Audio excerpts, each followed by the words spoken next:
Welcome back, or welcome if this is your first time joining us. I want to shout out to the Southeastern Quilt and Textile Museum again for their confidence in my ability to translate the stitching from the actual item to our videos that will show up on YouTube via the Southeastern Quilt and Textile Museum. So we're ready to go. I hope you are too. This is a fun one. I love it. I love the size of it. It measures about 14 inches tall and about 17 inches wide. If you make it as a mat, is what we would call it in our wool applique world. You might also call it a table runner, either though it's not long and skinny. You also could not cut the background and create a sign or create a pillow. So think about that as we go along.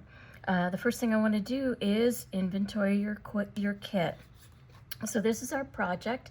It's called Midnight Pumpkin. It is a Pretty Penny Pre-Cuts design. These are hand-dyed wools, and I think it's lovely. I love the substantial size of it, and also like the idea that you could put it out late September, early October, and leave it out through Thanksgiving. It doesn't necessarily read Halloween, so it's got some longevity. You should be able to get at least 8 beautiful weeks of display out of this one before you feel compelled to put it away and perhaps get out winter or Christmas designs. We're going to inventory the kit. So what you see here is what you will get. It will come packaged. I'm going to start on this side first. You get a complete direction sheet. On the front, it just describes the project. On the back, it tells you, basically what you need. These are oftentimes, most wool applique kits don't automatically come with threads. These do, because this is something I've agreed to do for the Southeastern Quilt and Textile Museum. But if you have a collection of the Valdani threads, I've given you suggested thread colors right here. If not, you can purchase the add-on Thread and Notions kit for $10, and that will have everything you need to get stitching. So that's your booklet, and again, complete stitching directions with diagrams throughout. You'll get a hand-drawn by me background shape of that 14 by 17 inch oval.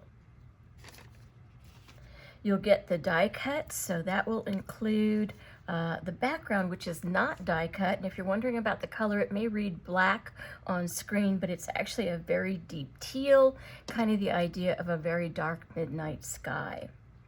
So you'll get the parts of the pumpkin. There's actually 2 pumpkins here. We're going to talk about that later, but believe it or not, that makes into one big one. And then there are a large leaf, 2 smaller leaves, a flourish, and then some violet flowers to add along.